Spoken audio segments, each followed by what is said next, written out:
Well, it's me again, and this is my podcast and my world, where I take you along on an adventure where we get to explore everything and anything that goes on in my mind. Oh boy, is it random, is it crazy, it's nuts, it's all over the place. So grab yourself a cup of coffee and let's have a good time. Good morning. Good morning. Good morning. Good morning. Good morning. Good morning. Morning. Morning. Heck with it. Good morning. Good morning. It's a beautiful day. Good morning. Good morning to you and you and you and you and you. Hello, my friends. Hello. Hello. Oh, it is a fantastic morning. Fantastic morning. It is 36 degrees outside. Yay! It's above freezing. Woo!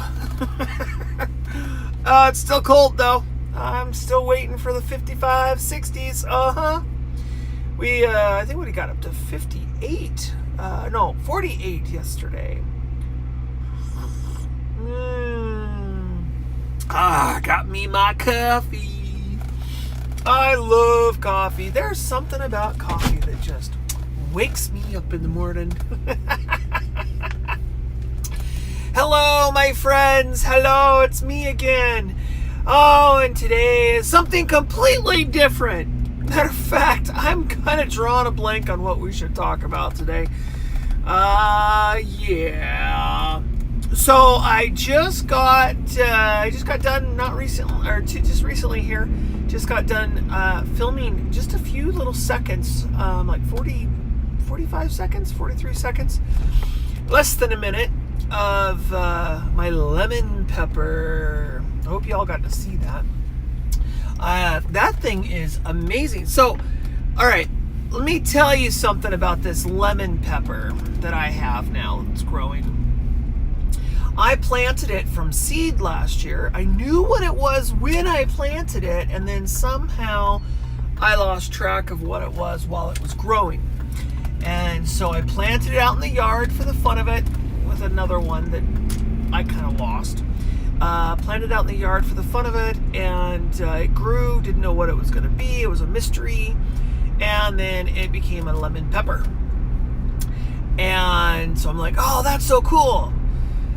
Well, fall started to come, and the peppers that were on it, they still didn't ripen up, you know. They were still, they're big, green, beautiful peppers, but they didn't ripen up yet. And so I'm like, oh man, okay, well, let me put them in the shop, and just kind of let them chill out a little bit, you know. So I put them down there in the shop. No light, no attention, no water, no nothing. They kept their leaves on forever. And then, let's see, when was that? I don't know. It was definitely a month or so ago, maybe 2 months ago. So probably December, January, somewhere. No, it wasn't January. November, December? I don't know. But it was a while ago. I was like, all right, you know what? Before it gets too horrible down there and these things die, I'm going to bring them upstairs. I'm going to hack them back, and let's just see what happens. So I brought both of them upstairs, the big, beautiful one that I lost, and this one, the lemon pepper. And I brought them upstairs and hacked them back real hard.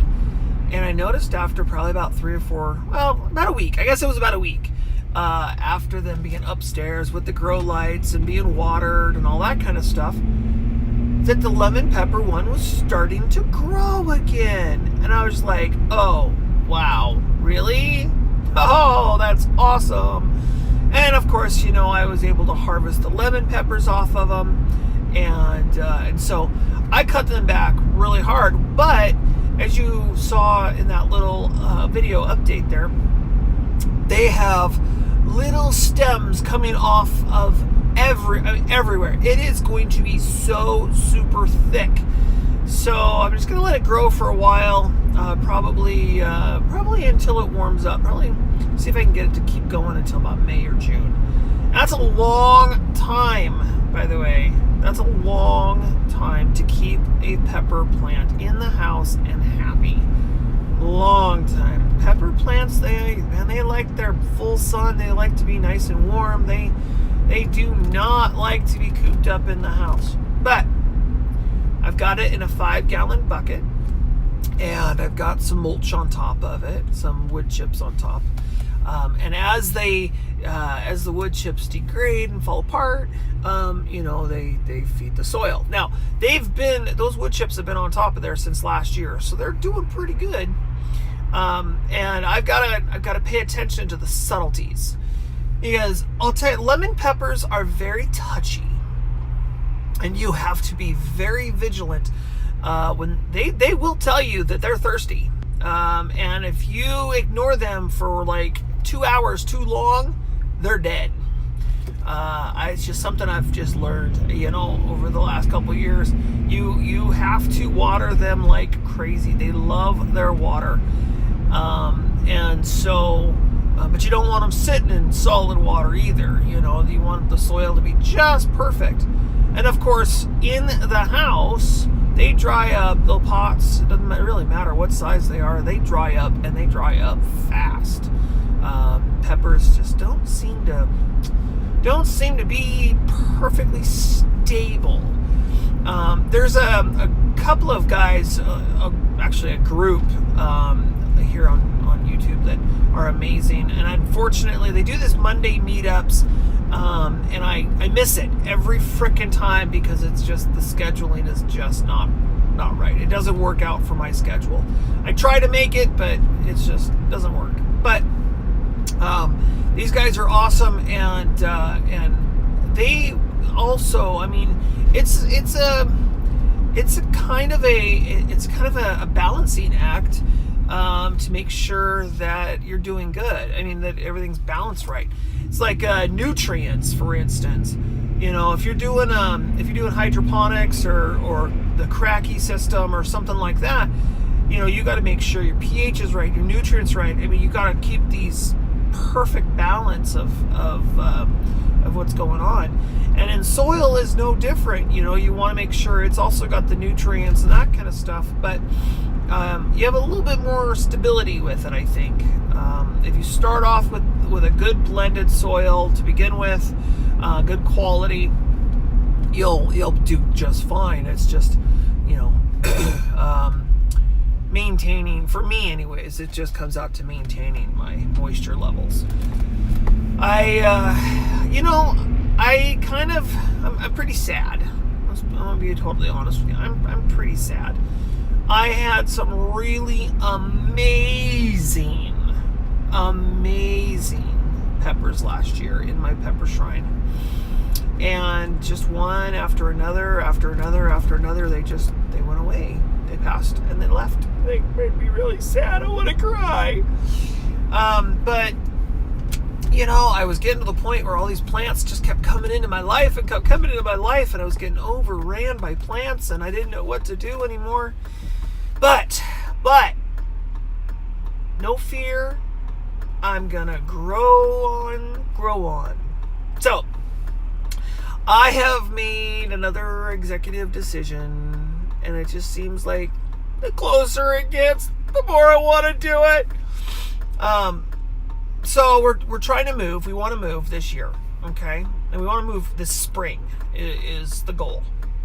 Well, I don't want to plant this huge garden and then have to worry about moving stuff, or if I'm going to have a place for it, or all that kind of thing. So what I'm going to do is I am going to plant tomatoes this year. And I'm going to plant them between the wall and the fence in the garden space. And I'm going to plant a ton of them. And then I'm going to put the wood chips all around them and everything, and make it all pretty. And then I am going to probably grow, I'm thinking maybe 3 or 4 pepper plants outside. I think just about 3 or 4 of them. And they're going to be 1 pepper plant per pot, and it's just going to be like simplified kind of stuff. In the house, I'm thinking about starting a pepper plant, or I'm thinking about starting, my pepper plants are going to go outside, but starting one and possibly growing it in the house. But I'm not sure. You get success and then you have failure, and my failures on my pepper plants, they've kind of shaken me a little bit. Yeah, I don't know. So we'll see what happens. I had that beautiful Carolina Reaper. I had it for 4 years, I think, or something like that.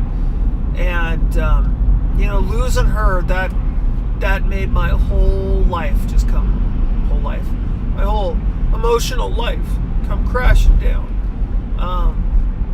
I loved it. It never got to put on any flowers. I tried everything, and it just wanted to remain small and didn't want to be happy.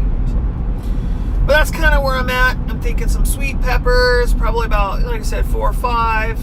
And, in 2 weeks' time, I'll say 4 or 5. Or I'll say 4 or 5 now, and then in 2 weeks' time, it'll be 25.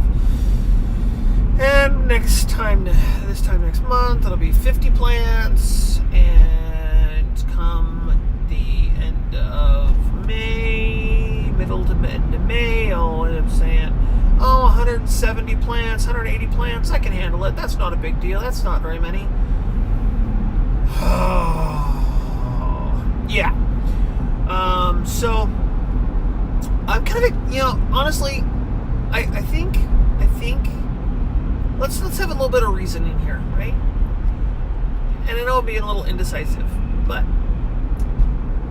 if I hold back this year, put all my effort into preparing my garden for next year, and instead of worrying about plants this year and trying to get them to thrive, I worry about setting up my new garden if I get one, crossing our fingers that we get one. Then next year I have a better chance of having a much better garden, perhaps. So maybe I'll do a little bit this year, but I think for the most part, I think I'm just going to hold off. I think so. But I am still going to grow a few. And you know what? I may not plant a whole lot of them. I might just plant a couple of them this year from seed for the fun of it. And if I have room or something, maybe find some plants at the local nursery or something. But I don't know if I want to go crazy. I don't know. Well, you know what? Forget it. I'm not even going to talk about it no more, because if I keep talking about it, I'm just going to keep bouncing back and forth. And it's such a difficult thing. I mean, I absolutely love gardening. It is who I am. It's my passion. It's in my heart. It's absolutely fantastic. It's one of the most amazing things. I love it. I love it. I love it. I love it. I love it. I don't ever want to give it up. It hurts so much. Oh, you know what I would love, though? Change of subject, kinda. Still in the gardening thing. I would love to have a greenhouse. Yeah. Now, greenhouse, that would be cool. That would be cool. I want to build a freaking greenhouse. Oh, there's a cop behind me. Undercover. Ah, crap.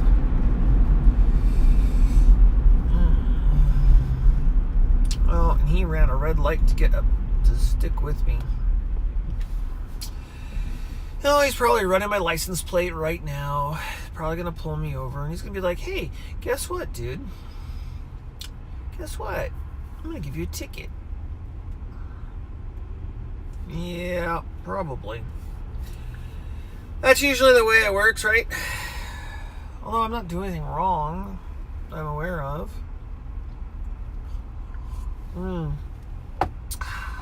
So, tell me something. Speaking of cops, do you ever get nervous when there's a cop behind you and they just happen to be following you or something like that, or you go to switch lanes and they get over with you and they just kind of stay on your butt for a while? Does that ever bother you? Does that ever make you nervous? See, I'm not doing anything wrong, but man, it makes me nervous. It makes me real nervous when there's a police officer on my butt, and I don't get it. I don't understand. I don't get it. No. It doesn't make a whole lot of sense to me why something like that makes me nervous. But it does. Oh look, and I got over, and he has no interest. He just passed me. It's a canine unit too. Oh, it's crazy, right? Crazy. Yeah. Oh, but you know what? If they're not pulling me over, in my opinion, I guess they're doing their job, right? If they pull me over, they're doing their job too. Oh, I know that wasn't funny. So, yeah, a greenhouse would be freaking awesome. I was doing some thinking about this greenhouse idea. So, I have this great idea. Absolutely awesome idea about a greenhouse. I think would be so much fun. So, you dig a hole in the ground, probably about 6 feet, okay? 6 foot hole. Big circle, great big circle, probably 6 feet deep and I don't know, probably 10 feet wide, 12 feet wide, okay? Big circle. Then you get those retaining blocks. And in the middle of this circle, or this hole, you dig down another 3 feet, okay? And you put up retaining blocks so that where you're standing in the bottom of the hole, not the little hole down at the bottom that goes down to the 3 feet, but you stand at the bottom of the hole, you build your retaining blocks up another 3 feet. And then you fill the thing with a pond liner, and you fill it with water and a pond liner, and put a circulating pump in it, and you got, fish, like a pond, right? And then a couple of feet out from where you're at, just enough to be able to walk around and do whatever you got to do, you put another 3 foot tall retaining wall all the way around. So you got these circles. And then above that one, you go in 3 feet, right? And you put another retaining wall to ground level. Then you build a dome. See where I'm going with this? You build a dome on top of the whole thing, right? One of those eco domes. You put an eco dome on top of it.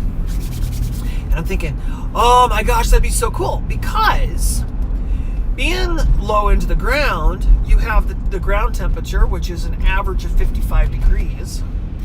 But you can heat that water, so that water is around 75 or something like that. 70, 75. And put tilapia or whatever in it with a circulating pond and that kind of thing. So you can eat the fish. Then you can take the water out of it and water your plants with it, and then just refill it.